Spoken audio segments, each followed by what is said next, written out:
그 급박한 상황에서 도망치기도 바쁜 시기에 혈흔을 묻혀가면서 숙박부를 받느냐, 그 의미가 어떤 거냐에 대해서는 전문가분들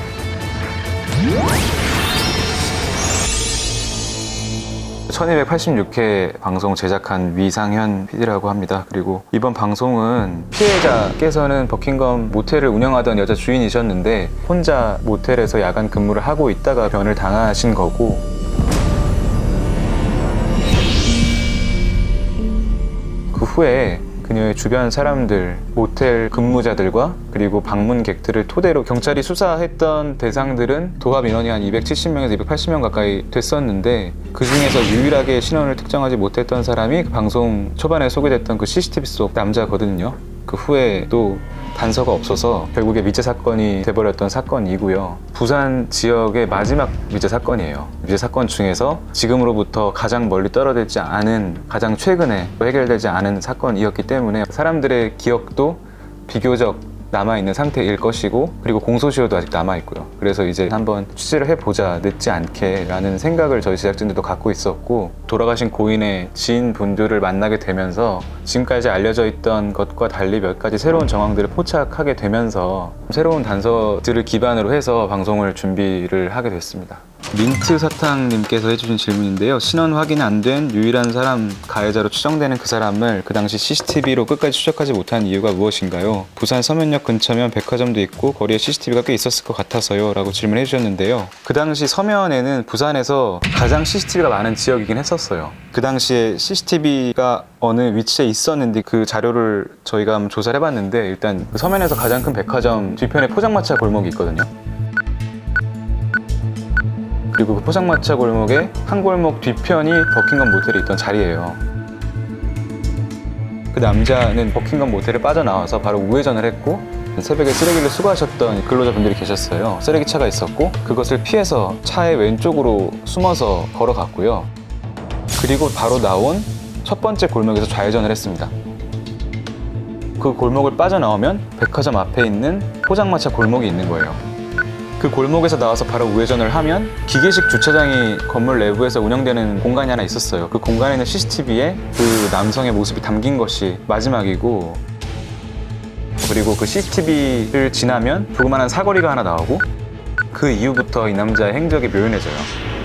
당시에 백화점에서 외부를 비추는 CCTV는 없었고 큰 길에서도 CCTV가 2대가 있었으나 그 길에서 발견되지 않았어요, 당시의 용의자가. 그래서 경찰들은 아마도 그 당시의 용의자가 거기서 택시를 탔을 것이다 라고 추정을 하고 70개에서 80개 되는 택시 회사, 그리고 이제 여러 개인 택시를 운영하시는 분들께 용의자라 추정되는 남성의 모습이 담긴 전단지를 배포를 했으나 이제 유의미한 제보는 없었어요.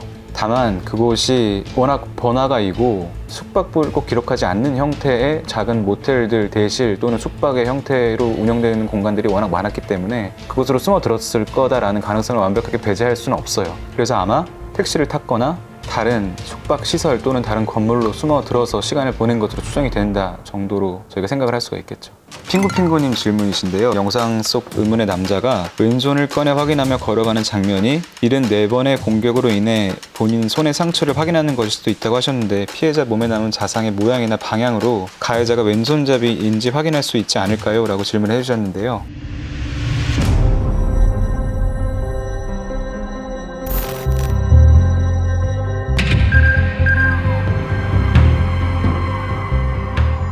범죄 전문가 분들과 법의학자 분들의 의견이 좀 나뉘었어요. 왼손이었을 거라고 말씀하셨던 분들도 있고 오른손이었을 거라고 말씀하셨던 분들도 있고, 74번이나 공격을 하다 보니 손을 여러 번 바꿔서 가격을 했을 것이 합리적으로 보인다라고 추정하시는 분들도 있었어요. 다만 몇몇 전문가분들이 이 왼쪽 옆구리 상처에 대해서 말씀을 해주셨는데, 가장 초반에 났던 상처들이 이분의 왼쪽 옆구리에 있던 상처들이에요. 그리고 이것을 토대로 손을 분석해 본다면 이라는 질문을 던지셨어요.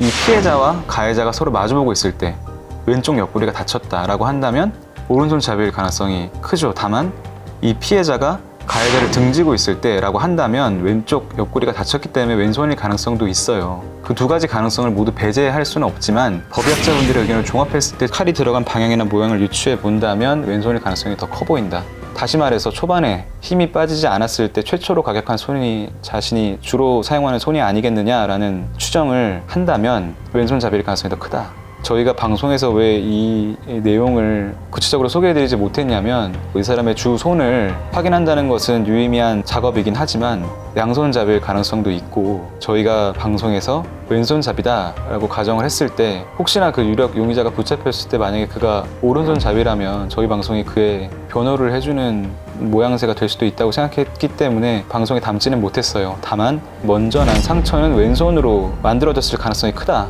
라고 말씀을 드릴 수는 있을 것 같아요. 앤더슨 다다님 질문이신데요. 수리공이 아기를 봤다고 했는데 그분을 최면하면 혹시 더 다른 정보가 나오지 않을까라고 질문해 주셨는데요.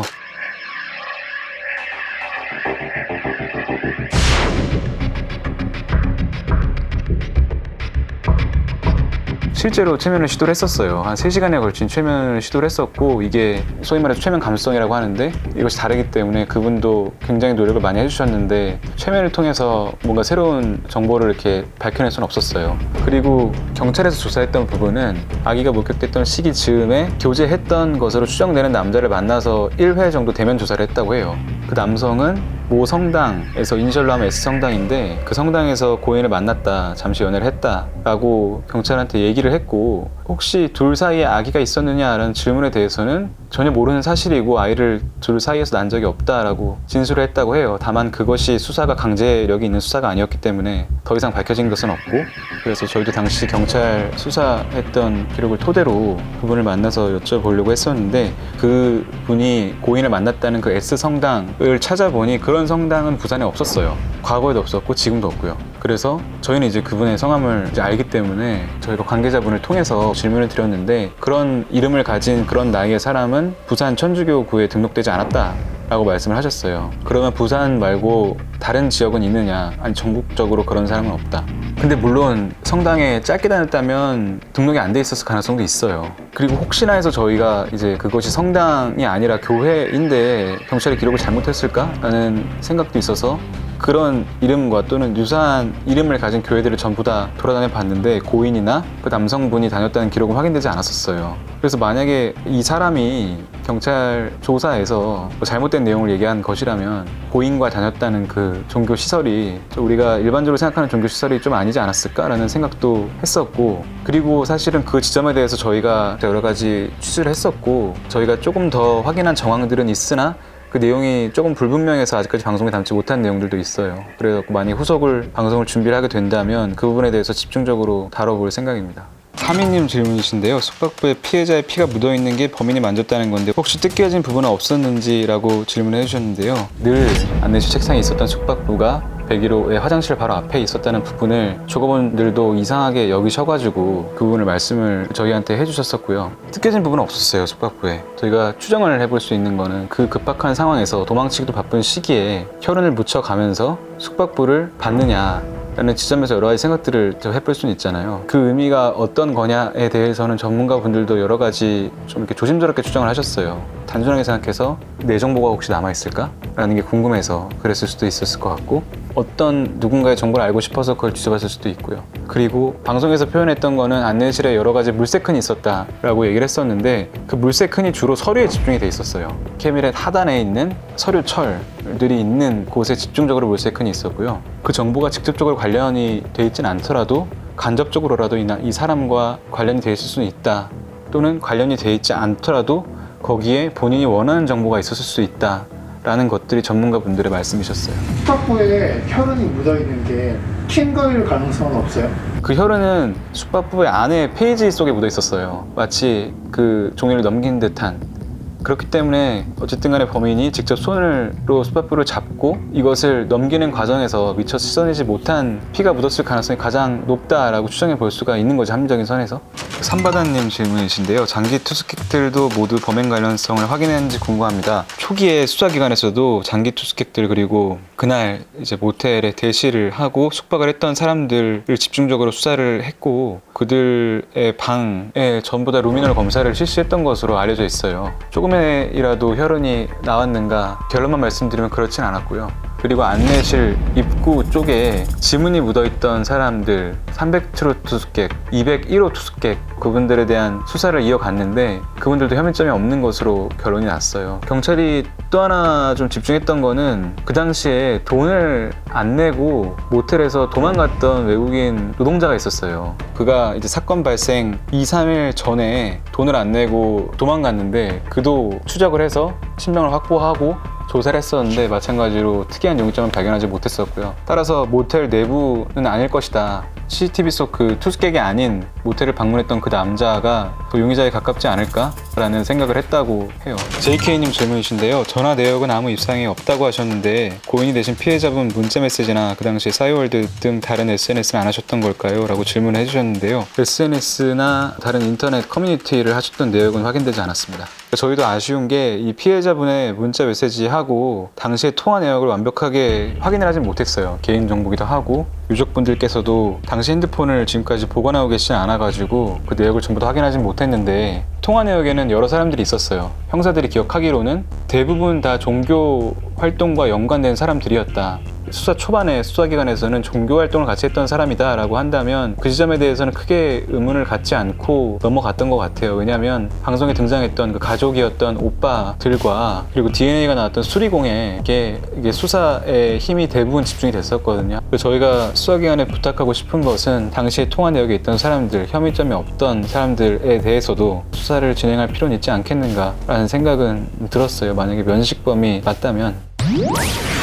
저희도 이 사건을 여기서 이 방송으로 끝내지 않고 앞으로도 계속 취재를 해나갈 생각인데요. 아주 신락 같은 가능성이지만 170에서 175cm 정도 되는 신장에 팔자 걸음을 걷고 뒤꿈치부터 닿는 듯한 보행을 하면서 팔을 힘차게 앞뒤로 젖히면서 걷는 보행 특징이 있고요. 그리고 흰색과 파란색이 배색되어 있는 바람막이 형태, 그 당시에 나이가 20대, 30대로 추정이 되고 있고 그로부터 11년이 지난 지금은 30대에서 40대 전후로 예상이 되고 있고요. 아주 작은 기억이라도 이런 사람을 봤다 또는 이런 옷차림을 한 사람이 내 주변에 있었다, 버킹엄 모텔과 관련된 이야기를 들었다 등 아주 작은 기억이라도 제보를 해주시면 용의자를 특정할 수 있는데 좀 큰 도움이 될 거라고 생각하고 있습니다.